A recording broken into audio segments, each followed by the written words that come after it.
My Chemical Romance. Okay. See, I never listened to My Chemical Romance, Yeah. but the news that we're going to talk about later, people were saying like My Chemical Romance should get back together to do like the last, be the closer for Warped Tour.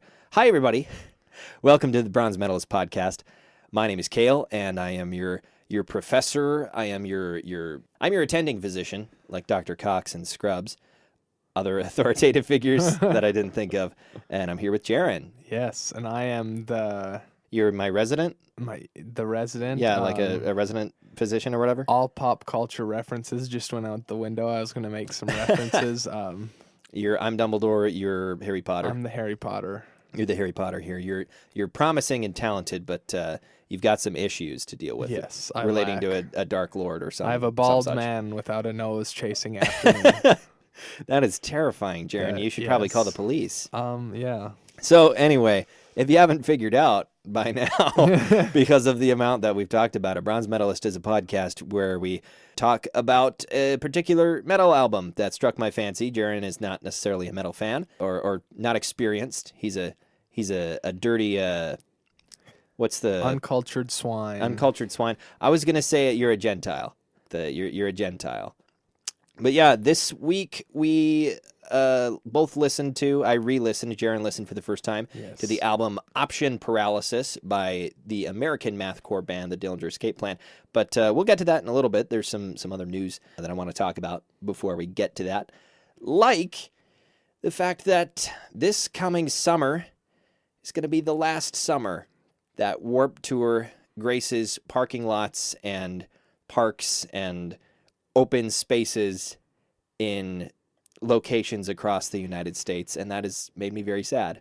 I thought you were going to stop at just the last summer. It's the last summer. The last summer. This is the last summer ever. That's Winter ever is gonna coming. Happen. Winter is coming. I have never watched Game of Thrones, to be quite honest. I've only seen a little bit of Game of Thrones, but I know far more about it than I should for having not watched it. That's a weird thing that I do with most pieces of media in my life is I don't watch the actual thing, but I learn everything about it. Anyway, yeah, it's the last summer of Warped Tour. It was announced last week. I can't remember the day. Kevin Lyman, who is and always has been the organizer and promoter and head honcho of the event, announced that they're just not going to do it anymore. That's bad. I guess, yeah. It's apparently they've had declining ticket sales and they weren't reaching the demographic they wanted to reach apparently anymore. And he was like, well, I've been doing this for 24 years and I'm old now and it's ready to be done. It's ready to be done, which is really sad because, I've gone for the last 4 years. I've got friends that have gone for the last 7. Mm-hmm. And then there are probably people out there who have gone almost every year. There are people who went, for 10 years maybe when it first got started. Yeah. And were there when, bands like the Dillinger Escape Plan were on the stage. They haven't played Warped Tour in quite a while, but you've got so many huge bands that started out in Warped Tour because it was really described as like a punk rock summer camp. Yeah, and I have a question. Is Warped Tour just for like rock bands or is it because I remember sort of. So the thing about that is actually I'll let you finish your thought. What was it that you remember? I remember one of my friends my high school buddies went to a bunch of music festivals, and he said, I think it was Warped Tour. He went and saw Watsky. Do you know who Watsky is? Yep. He was there one year. Okay, I didn't know if it was just like a huge, like all types of music festival. Warped Tour is primarily rock. Okay. It started out primarily being punk rock and, a couple metal bands here and there. It's primarily rock, but there are a lot of bands that play in the smaller stages that aren't necessarily that. Riff Raff was there. Do you know who Riff Raff is? I've heard of. I think Riff Raff has been there a couple years.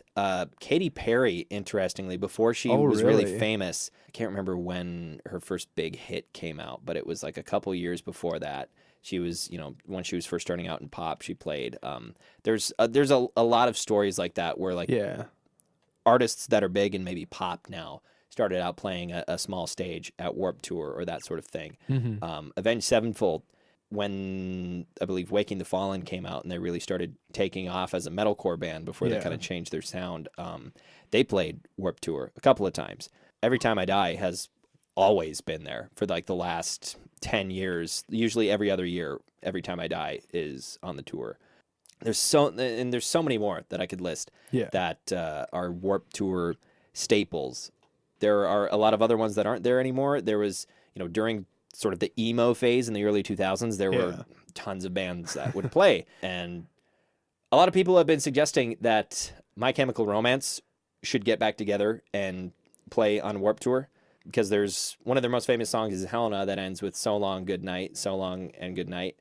And that would be the perfect send-off, and Kevin Lyman had said that he wanted to attract a lot of people that started out going to Warped Tour and try to attract a lot of those older bands and really just play up the nostalgia factor for the last year as much as possible. And that's something that I really appreciate, where it's like, it wasn't after a standard year where they said, oh, by the way, that was the last one. We decided we're not going to do it anymore. It's like, no, we are having one last hurrah. It's going to be big. We're going to make it as big as possible. We're going to have all of these bands back ready to go.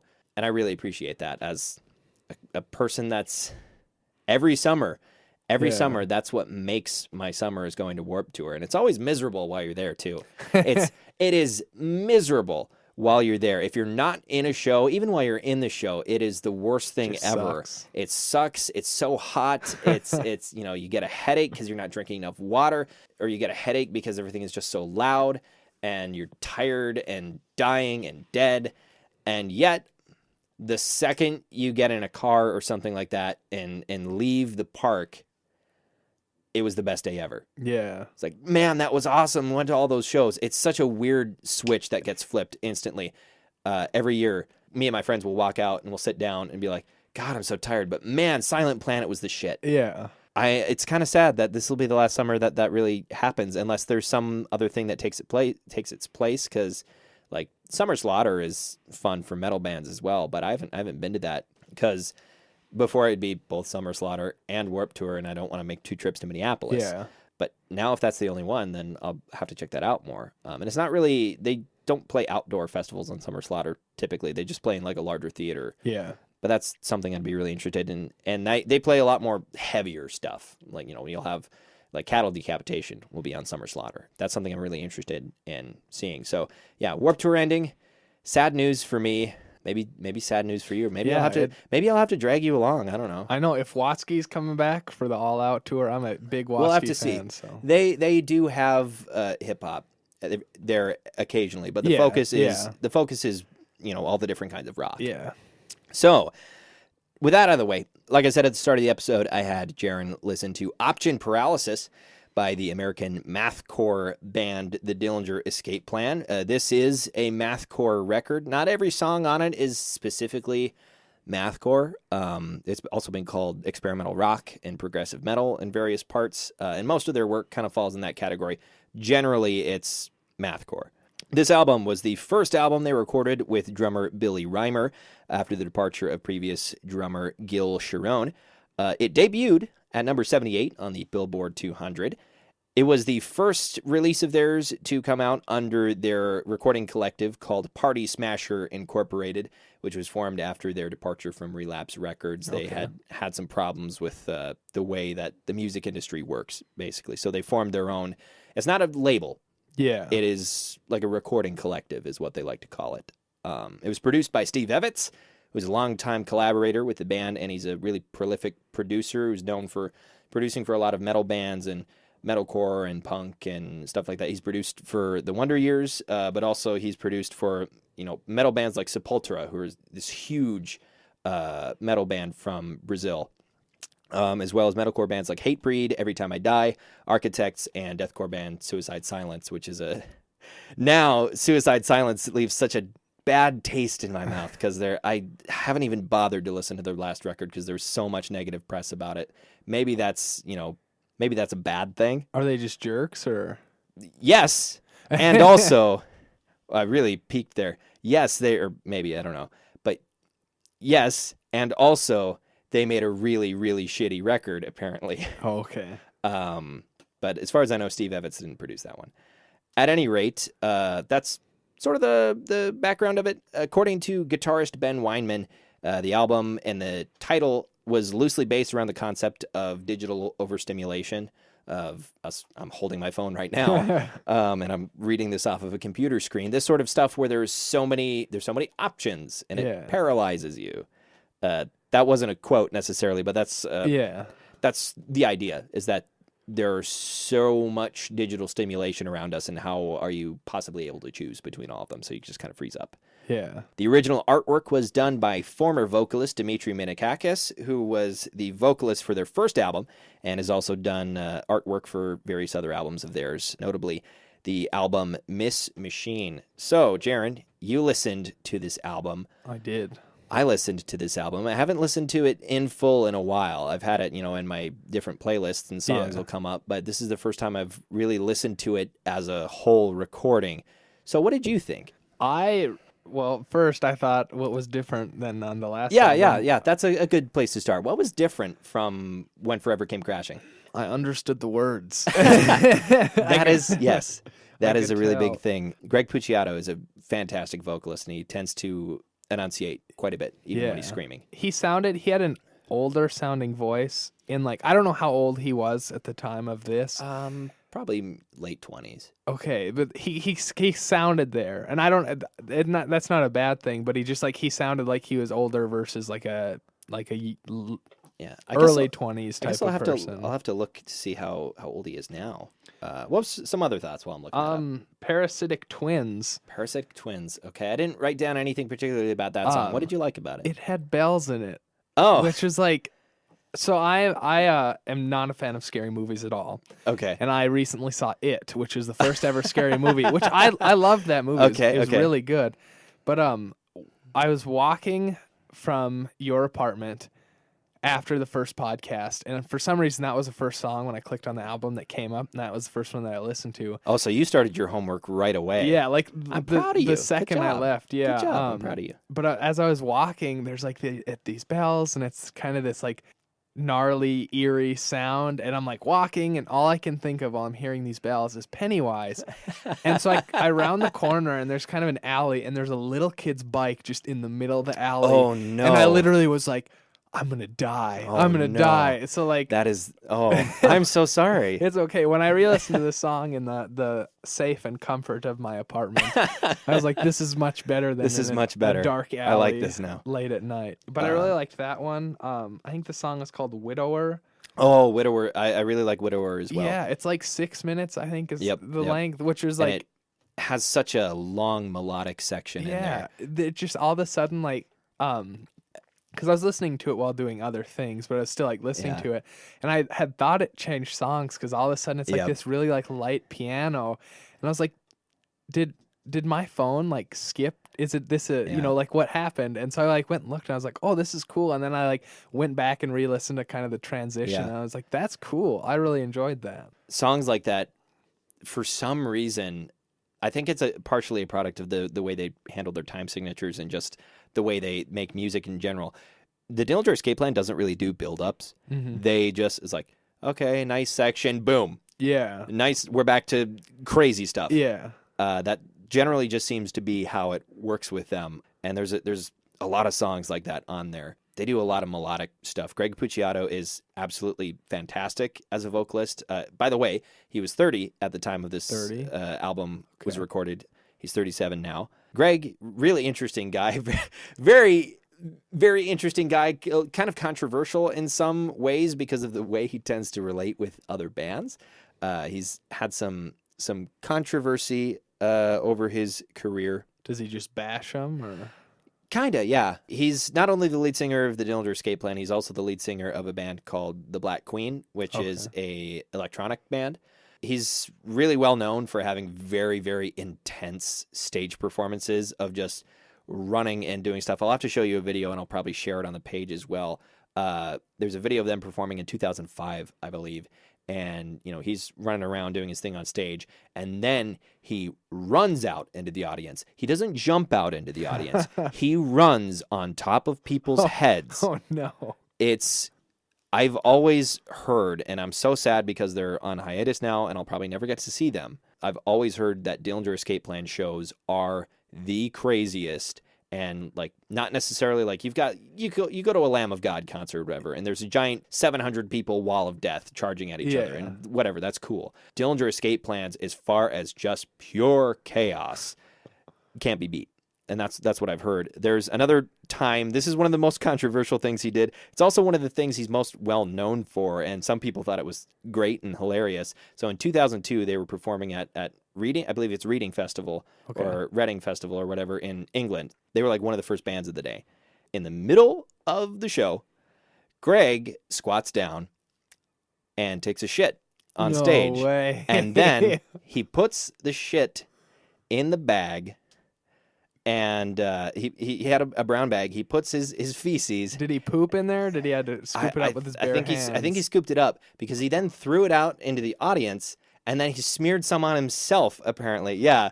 Your face is priceless. He actually did this, and then he said, "quote This is a bag of shit. I just wanted to show you this so you'll recognize it later on throughout the day," because he apparently did not have a very high opinion of the other bands performing. Oh, no. If you search Greg Puciato, like the first 5 pictures are him on stage just covered in blood from like some gash on his forehead or something that he's gotten at some point. The injury count for the Dillinger Escape Plan, there's probably an official number somewhere, but it's staggering because even the guitarists, everybody just does the craziest stuff. Yeah. The guitarist, Ben Wyman, will go up. I saw one video they were performing at an arena.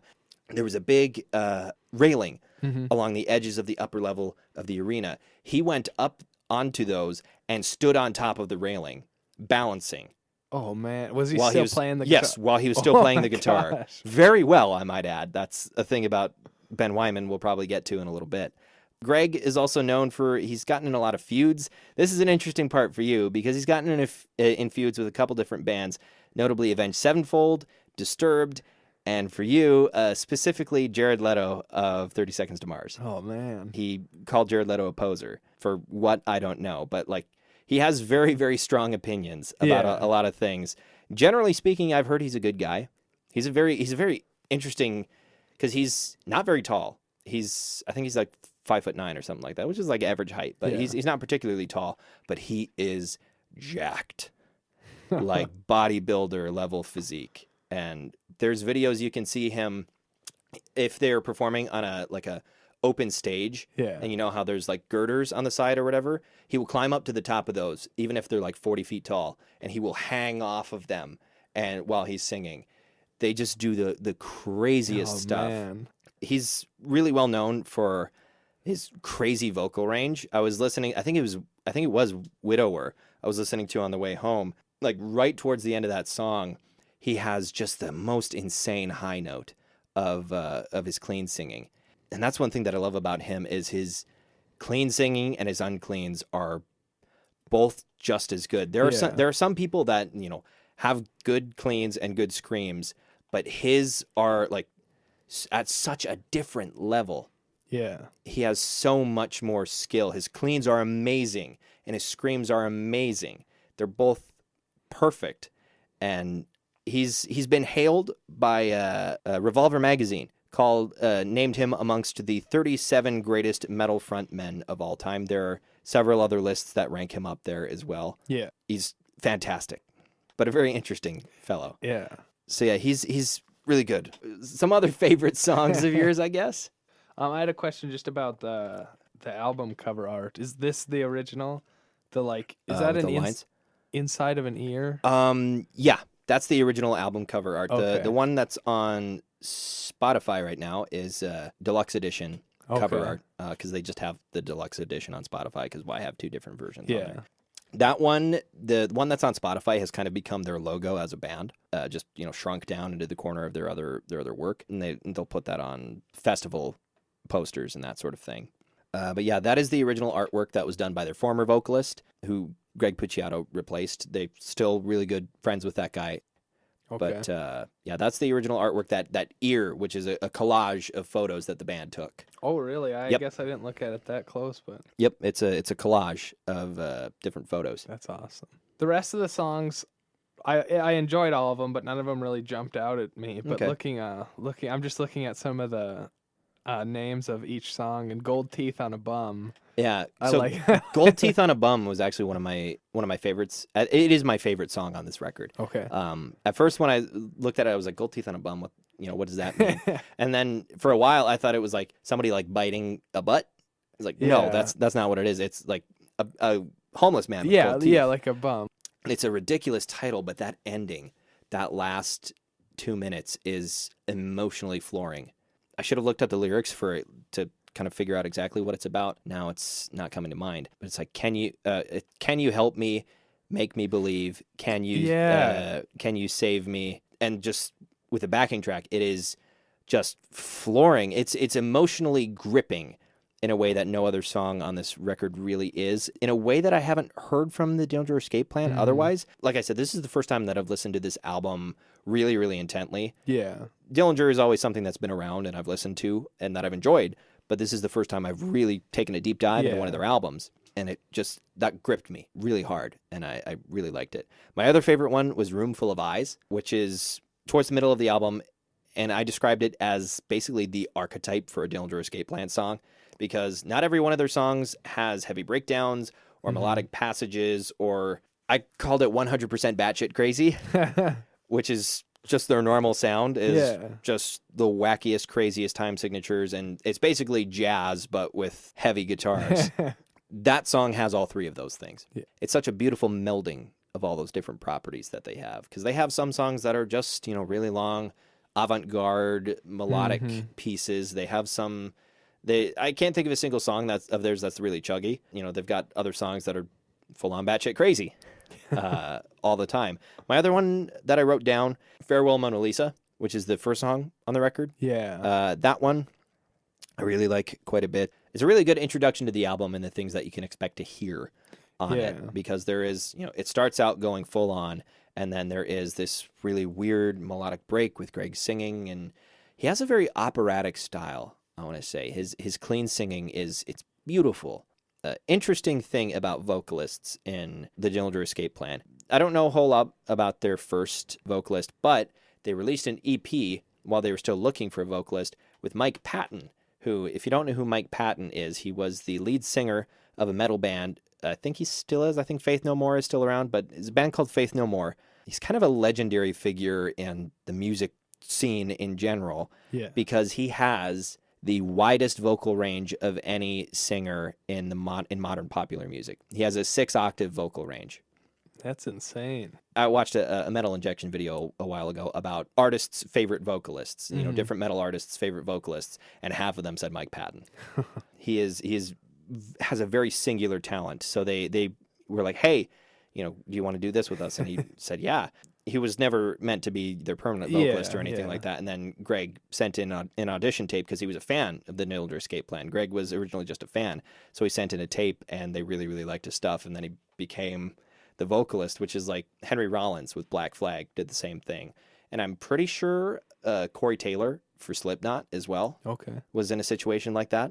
This band has a lot of story to it. It's cool that like all these bands have these crazy backgrounds that if I turn this on in front of like I don't even know, like my grandma or somebody like that, she'd tell me to turn it off and wouldn't give it a second thought. She'd be like, that's crazy. There's so much, like, even if you're not a huge fan, and that's what I love about this podcast, even if you're not a huge fan of the music we listen to, it's still like super interesting to me, like, all that goes into any album. Like, I had listened to a story about a country album, and I don't like country music. It's like the one type of music I can't stand. But like, I would listen if there's an interesting story behind an album. I'll listen to it. Last episode I mentioned what I'm after with my music is just something that interests me and challenges me, and something that is not vanilla. I'm not looking for something that's vanilla. I always make fun of my mom because I always tell her she listens to vanilla music. She's like, "Oh, come on, no, I don't." I think, yeah, you do. I think most of our moms listen to vanilla music. That's fine if you're listening, Mom. I love you very much. And Jaren's mom, I guess you're okay. Yes, yeah, Mom, I love you too. Like I mentioned earlier, the Dillinger Escape Plan is currently on indefinite hiatus or hibernation or whatever you want to call it. At the very least, they said, we're not breaking up, but we won't be releasing music for a very long time if we ever release anything again. It's kind of sad because they've had such a massive impact on the modern metal music industry. They're not as well known as anybody like Metallica or Slayer or anybody like that, but they have had a huge impact on this modern scene of heavy bands. There's a ton of bands that have said, we really like the Dillinger Escape Plan, or like we take inspiration from the Dillinger Escape Plan. You've got bands like Architects from the UK, Periphery, which is a gent band from America, As I Lay Dying, Every Time I Die, Despised Icon. After the last tour that they did over the summer, the Association of Independent Music Awards, they received the Outstanding Contribution to Music Prize. It wasn't a metal focused award ceremony. It was just general independent music. They were recognized for that. Yeah. In a way that you would never see at the Grammys or anything like that, because they've had a huge impact. Like mathcore as a genre didn't really exist until they came around. You had bands like Converge that were playing, and Botch that were playing around with crazy time signatures, but the Dillinger Escape Plan just took it to an entirely new level because Ben Weinman is just ridiculously good. And much in the same way that Greg Puciato's been named top vocalist of all time, Ben Weinman has his own impressive list of tops. People from Spin Magazine, Guitar World, Metal Sucks, Alternative Press, all of these different magazines have named him amongst best guitarists of the modern age or of all time. That's crazy. Fastest guitarists. Because if you really listen to it, it's like some of it that sounds just kind of like noise is him just picking as fast as possible. And it doesn't sound the way a guitar would normally sound. Yeah, and like I'm learning how to play guitar right now. My roommate's teaching me. And like especially when I listen to stuff like this, you can hear like he's not just like, putting his fingers down randomly. He's playing there's notes. Purpose there. And it's like, I can't play Mary Had a Little Lamb in the correct time. So like the fact that he can do this and just like you were saying, balance on a beam and be up there and be like, yeah. Editor Merlin Aldersdale of Metal Hammer said after their breakup, quote, "The Dillinger Escape Plan aren't only one of the most influential heavy bands of the last 20 years, but one of the single most important forces to ever grace our scene." For me, as a fan of so many of the bands that are inspired by them, that's so much more real. Yeah. Because you can hear about, all these different bands, like, yeah, they're a huge metal band, but until you realize all of these different people that were inspired by them, or at least inspired by part to do what they do, it's not quite as real. Yeah, it doesn't quite settle in as much. Do you think, and I'm going to make like a sports comparison, do you think that it's better that they stepped away kind of on top, like versus having a star athlete who like at the peak of their career retires versus them playing and they're legendary at one point, and then by the end of their career they can't make a 3-pointer to save their life? I think so. Forgive me if I'm wrong, audience, but if I recall, when it was announced that they were breaking up, that was part of what they said. Like, we've been killing it for 20 years. I believe it was 1997 when they put their first stuff out and kind of got together. And then Greg came along in 2001. But, 20 years is a long time to be in a band. Yeah. Then you look at Converge, 27, still doing stuff. Fine, whatever. Yeah. But they all have different projects. Converge is the same way. Everybody's got different projects, but they always come back to that. I think they also talked about how demanding physical performance, like the live performances were, and that taking its toll and wanting to focus on other projects and that sort of thing, which is why they didn't say we're breaking up, because like they loved being in Dillinger and they really liked making the music that they made. It was just that it's time to do something different. Yeah. It's time to do something different. If you can't give it your full, why drag it through the mud? Exactly. So. And they absolutely gave it their all every time. Their latest album that they released before they broke up is called Dissociation. You can check it out all over the place. It sounds quite a bit like Option Paralysis and in a good way. Before that, they had an album called One of Us is the Killer. It's a really good one. Dillinger Escape Plan, great band. To quote back to Game of Thrones, to quote the Night's Watch, "We may never see their like again." I think that's correct. I think I'm getting that right. Maybe that's another misquote. Yeah, I think we're at 34 minutes. I think that's good enough for this episode. So thank you all very much for listening. once again, hopefully, or maybe the first time. Before we end, can I plug things? Plug. What do you want to plug? I have a different podcast that I do my. that I host. It's called Start Slow and Taper Off. It's about anything and everything that hits me. It's on a every other week because I'm super busy and I have to line up a guest every week. Kayle will be on it at some point. I hope so. So look forward to that. And also, happy Thanksgiving. Yeah, happy Thanksgiving. We're recording this. This is probably going to come out on Friday. We're recording this on Tuesday. Happy yesterday Thanksgiving. Yeah, happy Thanksgiving. I hope you had a good Thanksgiving, everybody. I hope I had a good Thanksgiving. Yeah. I'm sure I did. My mom's a great cook. My family's pretty relaxed, so I can't foresee any like arguments or anything. It'll be fun. Yeah, it should be fun. So once again, thank you all for listening to, what is this podcast called? Bronze Metalist. Bronze Metalist. Thank you. That's all okay. I Yeah. did that earlier today when somebody asked me what podcast I was on. I was like, metal something. Yeah. All right. So thank you all once again for listening to Bronze Metalist. My name is Kayle. My name is Jaron. Tagline pending. Tagline pending.